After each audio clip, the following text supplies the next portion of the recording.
I'm your manager and marketing services director at Get Healthy, and we are going live every Friday at 10 a.m. Central to discuss growing the business of health and wellness. Our special guest this week is Jon Armstrong, CEO and founder of Get Healthy. Welcome back, Jon. Great to be here. Good to see you this morning, Amy. Yeah, likewise.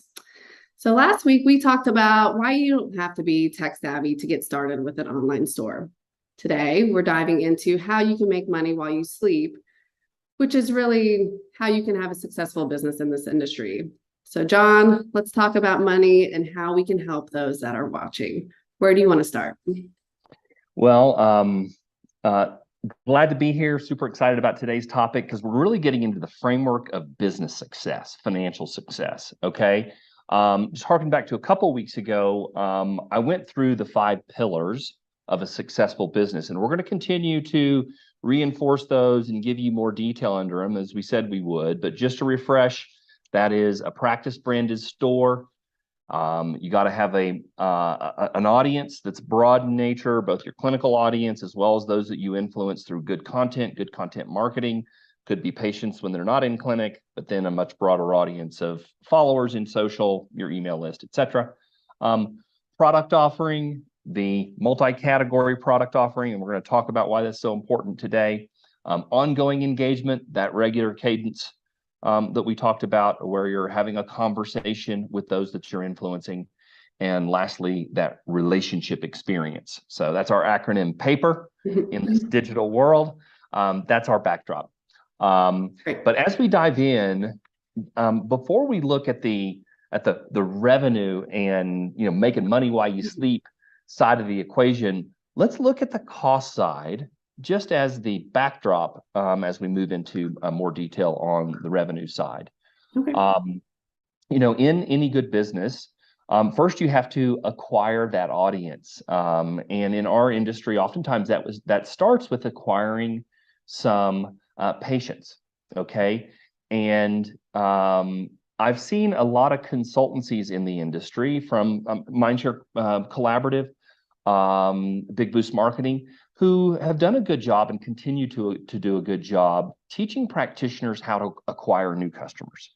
Okay, they talk about using funnels and nurturing those funnels, and eventually the conversion is to try to get somebody, across the chair from you, either online or in person, to be a patient.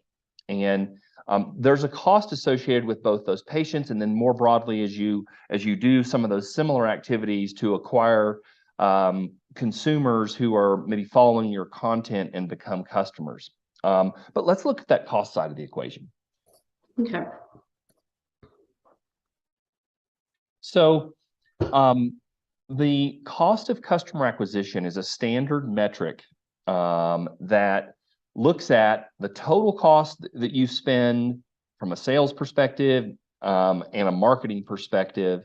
So what's that cost divided by the number of customers that you acquire, and that's the cost of customer acquisition. You're going to hear that referred to as my CAC. What's my cost to get one customer? Because I tell you what, let's say, just for illustration purposes, if you knew that it cost you $1,000 to get a new customer, man, that seems like a lot. But if you knew that you could expect, on average, let's say over a 2-year period, that person that you paid $1,000 through sales and marketing costs was going to then result in $10,000 in sales, wouldn't that take all my money? I'd be signing up and be like, Yeah. How big a check can I write? Can you guarantee me that? Now, we can't guarantee it, but that's the framework of mindset that you need to have to be like, okay, I know I'm going to have to spend some time and money on marketing, and that's going to include maybe a marketing site, your store, your office. That's still you're marketing yourself. Maybe you put some good content out through the social channels and do some paid advertising, etc. But more importantly, it's like, well, how much do I have to spend? But then once I spend, how much do I make? Right. And if you know that equation, then it really makes your business a lot more straightforward. So today we're going to go into the revenue side of things. So let's go into making money while you sleep. All right. Okay, so I want to float this concept of lifetime value. I'm sure you probably heard the term. It's used a lot. It's the number one metric in Amazon's retail business. You know, they're optimizing to lifetime value. It's really the metric that we should all be looking at in a relationship business. And we've all agreed we're in a relationship business. We know that. We want to have a relationship from cradle to grave. We want to have a relationship not with just mom as the patient, Sure. but mom in her broader capacity at buying for herself, for her husband, for her kids, for her family, etc. So let's first just look at the equation to get at what's the lifetime value is three variables, and we're going to go through each one of the variables. The first one is single sale average. So how much do I sell when someone is buying from me?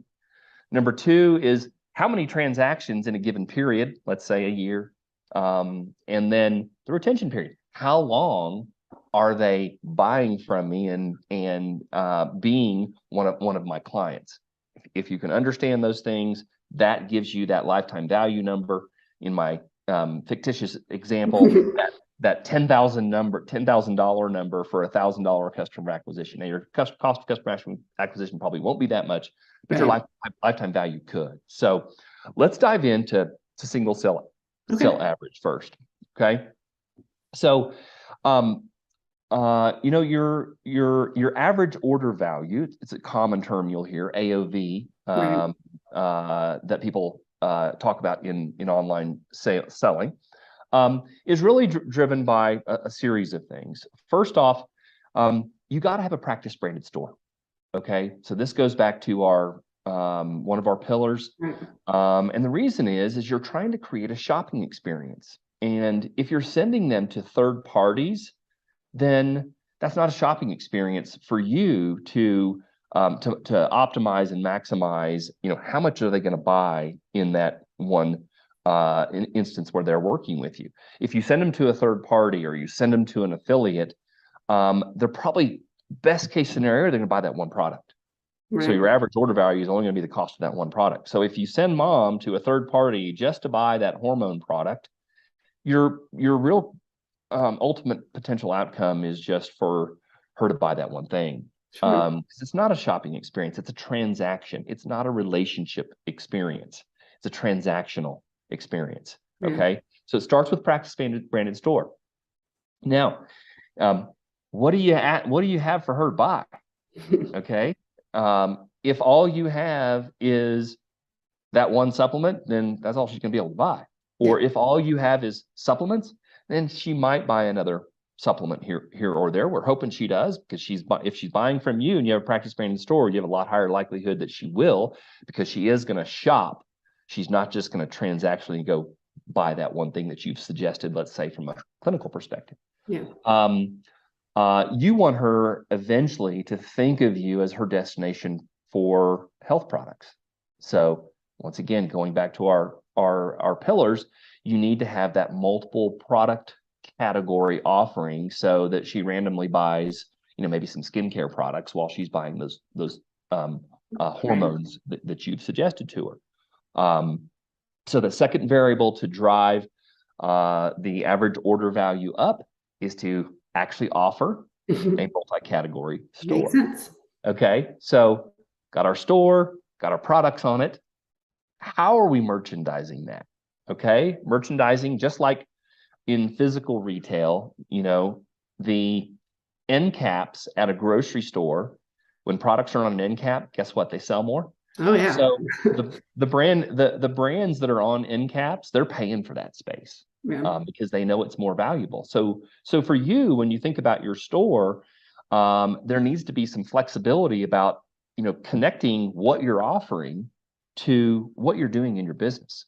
So sure, you're going to have a bunch of products, hopefully a multi-category product offering, but wouldn't you, if you have a series of protocols that you regularly suggest, like one for gut detox or one for weight loss, etc., don't you wish you had a place on your store to have those? Yeah. So that let's say that you're sending a suggestion to a patient for that gut detox. Wouldn't you like to already have those on a landing page for them? So when they landed, they could actually see those products and make it very easy for them to put them in the cart and check Yeah, out. definitely. So merchandising in protocols, or what we're seeing a lot in this industry, is programs. Okay, so a program might have a diagnostic test, a video training associated with it, product interventions, consultations, so services with you, bundling all that into a program and then being able to promote that out to your audience, and have a landing page for the entire program. Our technology allows you to do that, and then you can actually reiterate the messaging around the benefits of the program, maybe the logistics of the program, maybe you're running a group detox, whatever it may be. But that's merchandising. How do I merchandise my store? And got to have your store in order to be able to merchandise like you want and tie it to your business. Okay, so that's the third variable. I think of cross sells and upsells too. Like when I walk into Target, there's a reason they put that dollar section right by checkouts, because I'm going to see all those things that I would have never thought about, but they're there. It's convenient. I'm going to grab them. And I know that we're utilizing that as well to get more product placement throughout the shopping experience, which I think is very vital. That's a great point. I mean, think about our ongoing example of mom buying her hormone product from a clinical session. And if you send her to your store and you have your bundles, your protocols front and center, and she sees one that says allergy, and she lives in a city or town that has a lot of allergies, and I know many of those. I lived in Austin for many years, and Right now. everybody in Austin knows how terrible allergies are throughout the year, but especially this time of year with cedar fever. Yeah. But mom sees that protocol that you have associated with allergy, and she's dying of allergies, and it's kind of like that's the end cap here. It's getting more space. In this instance, it's on the top of the listing of products where you hope she's going to buy that hormone, and all of a sudden she's like, oh, allergies, what's in it, and she opens that up, and all of a sudden she sees maybe there's a histes type product, but also maybe some type of gut product, because we know that histamine intolerance starts in the gut, and she might have there might be a home filtration system to help clean her home, and all of a sudden she's like, oh, we've been thinking about that. I'm buying this. So merchandising, think of that as a very important component of you having your own store and being able to drive a better average order value. So that's variable number 3. Lastly is that relationship experience. It's like, this is my doctor, so I'm going to go back to them. But when I'm in that engagement online, having features like subscriptions, mom's all about convenience. And so she's like, well, I'm going to need this ongoing. Can I just put this on a subscription and then it's automated? And, but if she's not on a subscription for that supplement, you want to send her a refill reminder. It's part of that engagement where you're like, well, she's already bought this and I really want her to be on this protocol for an extended period of time, but I don't have time to remind every one of my clients. Well, you need the system to do that for you. So refill reminders is super important. And then lastly, as a part of that relationship experience is customer service. Yeah. If somebody has questions, where do they go? And if you're sending them chasing their tail to multiple different third parties, or to any third party, but for sure multiple, when they think they bought from you, but they're like, okay, I got a damaged bottle in the mail. I got that from my practitioner, but I don't remember where I bought it. I'm just going to call the office. So they call your staff out front, who obviously are busy trying to serve clients that are coming in, doing all the things that you having them do to help your practice run. So you become a call center, because they're like, well, I bought like 5 things from her, and I don't remember where I did. With that practice branded store, you have a single place for them to go to customer service. And with our technology, it's actually we run operations as well for you like that. So we're answering those calls, and I've seen happy faces many a time on our clients when I tell the office manager or business manager. I'm like, hey, tell your staff, if somebody calls about something that's bought online, tell them to go to your store and inquire, because we know where all that is. We're not going to answer medical questions. So if they're asking about efficacy or anything like that, obviously we're going to send them back to you, and you all would want to answer those questions. But you don't want your staff to become the call center for everything that they're buying from those multiple third parties. So that customer experience, or that relationship experience, as we talked about as one of our key pillars, is one of the reasons it's a key pillar is this right here, which is you want that average order value and them to be like, oh, I love shopping here, so I'm going to buy more. I love you using the example too that has happened to all of us.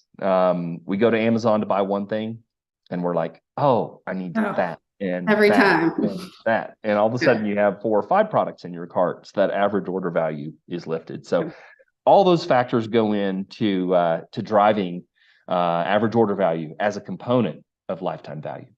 Okay, great. And quick brag on customer service. We have chat, phone, and email. Good luck getting anybody from Amazon on the phone. So just to keep that in mind next time you're shopping. Yeah, great point again. Multiple channels is important. Email, honestly, is the least used because people want an answer to their question. So chat, super important, obviously, for everybody, but especially the younger demographic relative to the older demographic, let's say my age, 50s, 60s, where they want to talk to somebody. So you need to have them to be able to talk to somebody on the phone. So those channels are important, a part of that relationship experience. Great. Okay, so let's head on over to number of transactions. Okay, second part of our equation for lifetime value after average order value is the number of transactions. Okay, so how often are they going to buy from you? So let's start with our example of mom as a patient. First thing you want to do is get that first order. So you need to be able to check he or she out in the clinic if they want and if you want. Okay, that's best to get that first bottle, or at least get that order started. Because as soon as that order goes through the system, then it's going to get sent to wherever that product is to be sent to your client. If you're not checking folks out in the clinic, then you should be sending them that follow-up email. Maybe you talk to them about the protocol in your consultation, but you need to have that dispensary function. Yeah. And that is something that is very easily usable, and it ought to be, if the person's walking out the door, you could have your front office or do it as a follow-up to your consultation session, but you need to get a suggestion to them out through email or text, and there's a dispensary function on your store in our technology to allow you to do that, to allow you to engage with them on that first transaction. Okay. More broadly, though, your goal once again is to create a shopping experience. So we've continued to harp on mom having buying power other than just her product that you're suggesting through a clinical consultation. So does she think of you as a trusted medical advisor? Have you been engaging with her, not just in that one session that she came to see you when she was not feeling well, or she was trying to overcome something that has been happening to her chronically, etc. Because down the road, mom's like, I need, you name the health product, and if you have that multi-category store and she thinks of you as her trusted advisor, then she's going to come back randomly, and maybe she can't sleep one night, or she's just put her baby down and she's buying from you in the middle of the night. Now we're talking about making money while you sleep, literally. Yeah. But the mindset change is what we're looking for here. And that mindset change happens over time. Instead of the default today for a lot of consumers of like, I'm just going to go to Amazon. Now with my trusted medical advisor, it's like, well, I'm going to go to my trusted medical advisor, and I'm going to come back and buy things for myself, things for my family, non-supplements, non-nutrition, so lifestyle products, maybe some home cleaning products that don't cause endocrine disruption. So those ongoing engagements that you're hoping for can happen randomly, and that drives more revenue, more transactions, therefore a better lifetime value than if you have sent them to some third party. You're not gonna get those, because they're not going to go back to that third party, generally speaking, just randomly, like my example here. Another aspect of the number of transactions goes back to that E part of our paper acronym in the pillars, and that is engagement. Sure. Okay, because each time you generate good content and put it out into email, social, blog, wherever, you're creating a touch point. You're creating a reminder. It's kind of like the tap on the shoulder of, hey, I'm still here. I'm still offering healthy products as your trusted medical advisor. So, as we spoke about, we encourage a regular cadence of engagement through video, written, through emails, whatever it may be, a podcast. But you need to be out there having engagement, and when you do, that drives more transaction. And like abandoned cart emails, those are another good one while you're sleeping. Those are just going to keep reminding folks that I'm here and go to the top of your inbox. Are there other notifications like around subscriptions? You mentioned subscriptions earlier that kind of drive increased number of transactions. Yeah, same points we've discussed, but if somebody's on a subscription, that's going to ensure a longer tail for that one product or protocol, meaning we see that the average order when somebody is not on a subscription might be 3 or 4 months. And then when they are on a subscription, that number doubles or more. Okay. 8 to 10 months, something like that. So subscriptions, the refill reminders. You mentioned abandoned carts. Our system actually, if a practitioner has scripted a cart, or if somebody on the front end, on the commerce side, has created a cart, but then they haven't closed. Okay. So those are two different scenarios where the consumer's coming to you to buy, but they don't close. Abandoned cart rates in e-commerce today is super high. But then the ones that you've sent yourself, that you've crafted around maybe a consultation, if they haven't acted on it, the system's going to give them one reminder a few days later. But then there's a view into that for yourself. So if you want to go in there, or have somebody from your staff to go in there and just click a button and get that refill reminder sent again, that's very easy to do. So all those features will add to the number of transactions. And then my last question on this topic is, I know a lot of e-commerce stores now are using like loyalty programs. Do you have an opinion on loyalty programs when it comes to this platform? Well, I think we all agree that loyalty programs, points programs work. Yeah. How many people have bought a flight on an airlines because that airlines is headquartered in your city, and you're like, well, I could go on this other airlines. It might be a little more convenient, but I want to get my points. Yeah. So we all know that works. And loyalty is not a frequent buyers program, although buying frequently is a part of loyalty. Meaning Sure. it's not one and the same, because when I think of loyalty, it's is a client engaging with you in multiple ways. When they come in for a clinical session, if they buy a diagnostic test from you, if they give you a referral, all those are events that are valuable to you as a practice, and you to have a long-term sustainable practice. And so it would be great to be able to gather all those and reward them.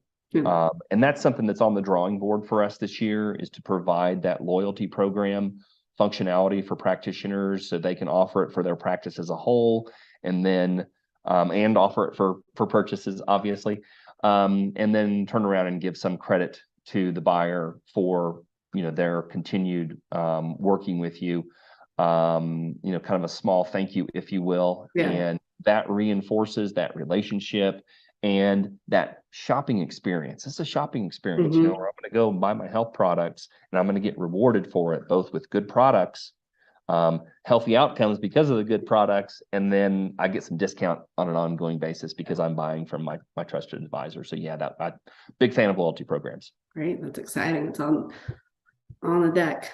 All right, so that covers a number of transactions. Let's go into the last piece of the equation, retention period. Okay.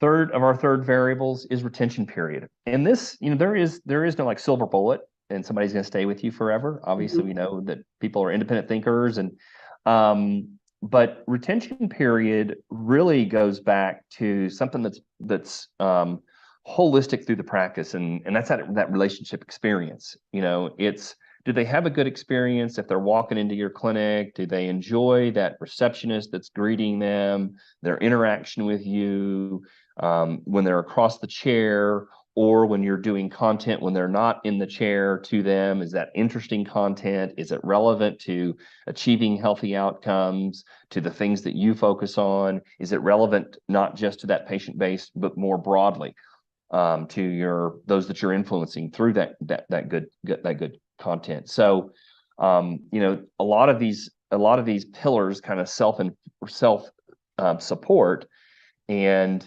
to get a longer term retention period, you got to be adding value on an ongoing basis through that regular engagement.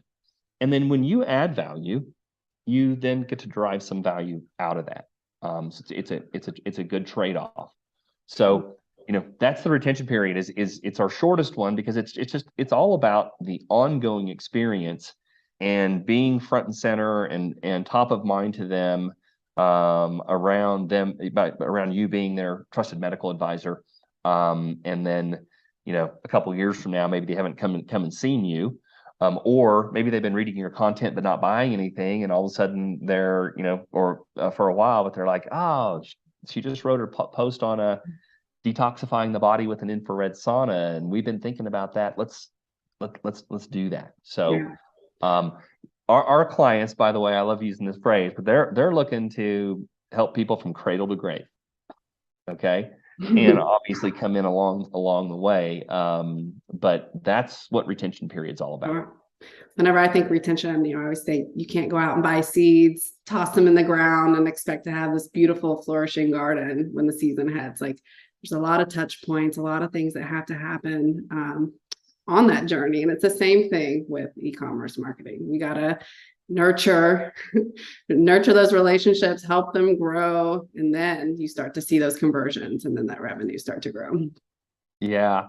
The grass is always greener saying, I like to apply here, but apply it in a little bit different way, or building on that engagement pillar, is the grass is always greener where you water it. Oh yeah, definitely. So retention is about watering that relationship over time, providing a strong customer experience, and building your audience over time. And that audience grows if you're net acquiring new patients and followers, and they're staying with you a long time. So that's retention period. Okay. And you had mentioned before about a learning management system. How does that play into this at Get Healthy? Well, education is the key for your staff, for you being educated on the things that you're focusing in on, but also your clients. They need to understand the whys, the whats, why am I doing this? And what am I taking? And how much? And how frequent? And what's this program, et cetera. So embedding education into your practice is super important. So one of the things that we've done recently is integrate in a learning management capability that allows you to aggregate content and make that available in your store, in your practice. One of the things that I think is interesting is using video training curriculum as a part of programs that you offer out in your practice. And that video training program can be some that you create, or there are many experts that are creating video training curriculum that you might want to incorporate into your practice. And we're facilitating both of those aspects. And doing so will increase engagement to drive more transactions, but also a longer duration. If somebody's getting more value out of you, and maybe over time you've helped somebody with gut issues, but then you have a weight loss program, let's say after the first of the year or something, you engage them to the extent where they do another program with you, then obviously the lifetime value goes up. They're going to stick with you longer. They're more leaning into their relationship and thinking of you as their trusted medical advisor for a much broader set of things. So we think that learning management capability integrated in with your store is a big winner for the industry. Yeah, that's a great retention tool. Okay, so cover the formula for CAC and then the components for lifetime value. How does this overall drive business success? Well, let's go over this little graph. So, a long-term successful business in this industry is about these two factors, and that is, and you've set your practice up. There's a whole lot of obviously infrastructure, people, et cetera, what you're offering, but how much does it cost to acquire a customer? And then over time, how much do I make on average? What's the lifetime value? And as long as you're able to sustain acquiring customers at a cost that is lower than the average amount that you're going to make from those clients, that is a successful business. Yeah. Okay, so that's why I wanted to start this conversation with thinking about the cost of customer acquisition side, because that's one side of this balancing act, and then more importantly, long term, is how can I add that ongoing value through regular engagement to drive the best lifetime value I can on average with those that are interacting with me. That's a successful business. So that's making money while you sleep. Love it. as so to speak. So hopefully today helped you understand those aspects of things that you have in your control to drive better lifetime value. Great. Well, there you have it, folks. That's a lot of great info on lifetime value. Throughout my career in e-commerce, it seems like businesses get pretty overwhelmed when it comes to this metric, and it really shouldn't be. Jon, you did a great job of laying out those components, and I cannot stress enough to whoever is watching how important this metric is, and please keep it top of mind. It's definitely worth spending, the time to understand, because it's vital in growing your business. So thank you, Jon, for joining us. As always, it is great to tap into your expertise. If anybody has any follow-up questions, feel free to email me directly at amy.kading@gethealthy.store, or you can find us on our website at gethealthy.store/contact. Make sure you follow and subscribe to our social channels. And next week, we are going to cover a question we get a lot. Why can't I just build a store on Shopify? So please join us. We will be right here, same time, same place, Friday, 10 a.m. Central. And thank you so much for being here. Have a great weekend, everyone.